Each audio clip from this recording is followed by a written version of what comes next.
এখানে আমরা অষ্টম শ্রেণীর একটি অঙ্কের সমাধান করব। এখানে একটা অঙ্ক আছে এক্স বাই ওয়াই, একটা আছে দুটো রাশি দেওয়া আছে x plus y by y. প্রথম রাশিকে দ্বিতীয় রাশি দ্বারা ভাগ করো। তাহলে সুতরাং প্রথম রাশি হচ্ছে এক্স বাই ওয়াই ভাগ দ্বিতীয় রাশি x plus y by y. আচ্ছা, তাই যখন এটা আমরা যে ভাগ করি, এখানে আছে এক্স বাই ওয়াই, তো এখানে আমাদের ভাগ থাকলে ভাগ করার সময় গুণ হবে। গুণ হইলে তখন আমাদের এখানে চেঞ্জ হবে রাশি, যেমন উপরেরটা নিচে, নিচেরটা উপরে, মানে হর লব হয়ে যাবে এবং লব হর হয়ে যাবে। তো এখানে ওয়াই যাবে উপরে আর নিচে কি আসবে, এক্স প্লাস ওয়াই।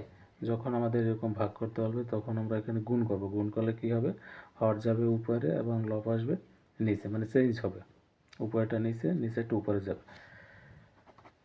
তো এখানে আমাদের একই জিনিস ওয়াই ওয়াই বাদ যায়, তাহলে কি থাকে, x by x plus y. এটাই অ্যান্সার। খুব সহজ একটি অঙ্ক।